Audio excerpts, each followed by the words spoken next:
नमस्कार, मैं हूं आपके साथ वैशाली और आप देख रहे हैं गौरव भारत न्यूज। देश के रक्षा मंत्री राजनाथ सिंह आज चुनावी सभा को संबोधित करने के लिए मऊगंज जिले के शिवनगरी देव तालाब पहुंचे। आयोजित चुनावी सभा में मध्य प्रदेश के डिप्टी सीएम राजेंद्र शुक्ल समेत अन्य भाजपा के दिग्गज नेता शामिल हुए। इस दौरान चुनावी सभा को संबोधित करते हुए राजनाथ सिंह ने कहा कि हमने 3 तलाक के मुद्दे की प्रथा समाप्त की है। हम नारी शक्ति को हिंदुस्तान की धरती पर अपमानित नहीं होने देंगे, चाहे सत्ता आए चाहे सत्ता जाए। भारत की प्रतिष्ठा अगर दुनिया में किसी ने बढ़ाई है तो वो पीएम मोदी है। भारत की अर्थव्यवस्था 11वें स्थान पर थी, लेकिन अब 5वें स्थान पर है। अब 2025 समाप्त होते होते भारत दुनिया में टॉप 3 में के रूप में खड़ा हो चुका है और 2047 आते आते भारत विश्व गुरु भी बनेगा। मऊगंज पहुंचे रक्षा मंत्री ने चुनावी सभा को संबोधित करते हुए कहा कि इस स्थान पर सार्वजनिक सभा को संबोधित करने में पहली बार आया हूं, लेकिन रीवा की कई सार्वजनिक सभा को संबोधित पूर्व में कर चुका हूं, पर इस स्थान पर पहली बार आया हूं। कुछ समय पहले ही मध्य प्रदेश में विधानसभा के चुनाव संपन्न हुए हैं, जिसमें मध्य प्रदेश की जनता ने भाजपा की झोली भर दी। रक्षा मंत्री राजनाथ सिंह ने कहा कि मुझे याद है कि 2003 के पहले भी मैं उत्तर प्रदेश का मुख्यमंत्री हुआ करता था। उस दौरान भी मैं मध्य प्रदेश आया हुआ था। तब लोग मध्य प्रदेश को बीमारू राज्य कहते थे, लेकिन देश के जो आर्थिक समीक्षक हैं उनका कहना है कि 2003 के पहले का मध्य प्रदेश नहीं रहा, बल्कि जो देश के विकास का चक्का मोदी जी के नेतृत्व में घूम रहा है, उसमें ग्रोथ इंजन की भूमिका यदि कोई निभा रहा है तो वो मध्य प्रदेश है। शायद इस स्थान पर किसी सार्वजनिक सभा को संबोधित करने के लिए पहली बार मैं आया हूं। रीवा की कई सार्वजनिक सभाओं को संबोधित कर चुका हूं, लेकिन शायद इस स्थान पर पहली बार मेरा आना हुआ है।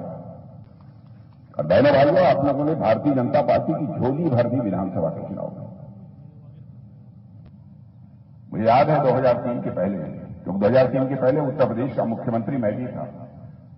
उस समय भी मैं मध्य प्रदेश आया था। लोग कहते थे मध्य प्रदेश एक बीमारू राज्य है, लेकिन देश के आर्थिक स्थिति के जो समीक्षक हैं वह कहते हैं कि अब 2003 के पहले का यह मध्य प्रदेश नहीं रह गया है, बल्कि जो देश का विकास का चक्का मोदी जी के नेतृत्व में तेजी से घूम रहा है, उसमें ग्रोथ इंजन की भूमिका यदि कोई निभा रहा है तो यह मध्य प्रदेश निभा रहा है। किसान परिवार का ही हूं, कोई मैं बहुत बड़ा बाबू नहीं हूं, कोई मैं राजा महाराजा बड़ा नहीं, मैं सामान्य किसान हूं। किसानों के लिए एक बात जो मुझे अपील करती है, जो यह सरकार करने जा रही है, 1.25 लाख करोड़ खर्च करके लगभग 700 से अधिक ऐसे भंडार बनाने जा रही है, गोडाउन जिसे कहते हैं, गोडाउन बनाने जा रही है। वो इसलिए बनाने जा रही है क्योंकि जो ही फसल पैदा होती है, आनन फानन कीमत पर किसान उठाकर उसे बेच देता है, क्योंकि उसकी घर की आवश्यकताओं को भी पूरा करना होता है। तो हमारी सरकार ने अब तय किया है कि किसान के सामने यह नौबत न आने पाए।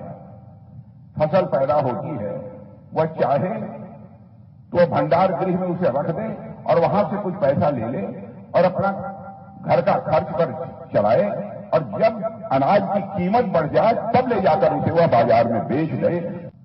और बहनों भाइयों, जिस तेजी से विकास हुआ है इस समय मध्य प्रदेश का और हमारे देश का जिस तेजी से विकास हुआ है, मैं एक बात बतलाना चाहता हूं आपको, सारी दुनिया में राजनाथ सिंह आज पहुंचे हैं, रक्षा मंत्री हैं, क्या जी कैसा कार्यक्रम तो आप लोगों ने देखा ही कितना अच्छा था और सफल कार्यक्रम रहा।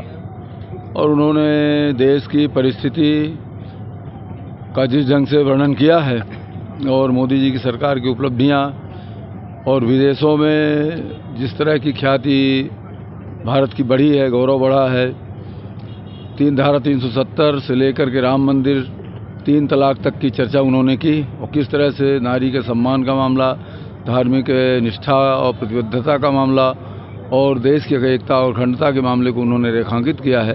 और मैं समझता हूं कि उन्होंने पूरे विषय को और 2047 में विकसित भारत के प्रधानमंत्री जी के सपने को किस तरह से साकार करना है, इन सारी चीज़ों को उल्लेख करके उन्होंने मतदाताओं से अपील की है कि भारतीय जनता पार्टी को जिताने का काम करें। कांग्रेस इस बार पूरी दमखम के साथ रीवा को टारगेट बनाकर के चुनाव लड़ रही है।